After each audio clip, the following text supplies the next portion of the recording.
शेतीत विष ओतण्याचा डाव, तारदाळ खोतवाडीत संतापाचा स्फोट, रसायनयुक्त पाणी आणलं तर रस्त्यावर रणसंग्राम. तारदाळ, लोकहिरा न्यूज प्रतिनिधी. इचलकरंजी परिसरातील वाढत्या प्रदूषणाने आधीच हैराण झालेल्या तारदाळ व खोतवाडी परिसरातील शेतकऱ्यांच्या जखमेवर आता पुन्हा मीठ चोळण्याचा प्रकार समोर येत आहे. सीईटीपीचे रसायनयुक्त सांडपाणी थेट शेतीमध्ये सोडण्याचा डाव रचला जात असल्याच्या चर्चेमुळे संपूर्ण परिसरात संतापाची लाट उसळली असून ग्रामस्थांनी प्रशासनाला थेट इशारा दिला आहे.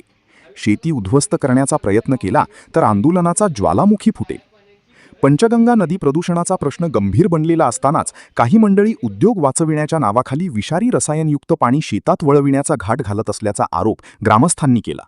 आधी नदी मारली, आता शेती मारायची का, असा संतप्त सवाल शेतकऱ्यांनी उपस्थित केला आहे. तारदाळ खोतवाडी परिसरातील हजारो कुटुंबांचा उदरनिर्वाह शेती आणि दुग्ध व्यवसायावर अवलंबून आहे.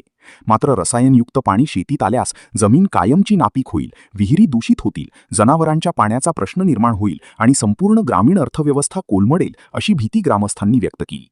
या गंभीर पार्श्वभूमीवर शेतकरी, ग्रामस्थ आणि प्रमुख कार्यकर्त्यांची तातडीची बैठक घेण्यात आली.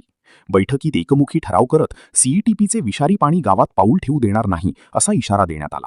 कामासाठी येणारी जेसीबी, बुलडोझर आणि यंत्रसामग्री ग्रामस्थांकडून अडवली जाईल असा थेट इशाराही बैठकीत देण्यात आला.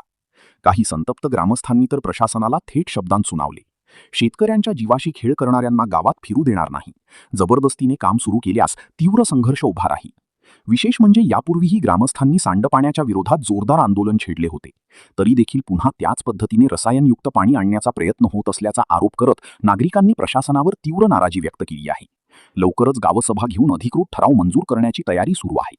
प्रशासनाने तातडीने हस्तक्षेप करून हा प्रकार रोखला नाही तर तारदाळ खोतवाडी परिसरात मोठे जनआंदोलन पेटण्याची चिन्हे स्पष्ट दिसत आहेत.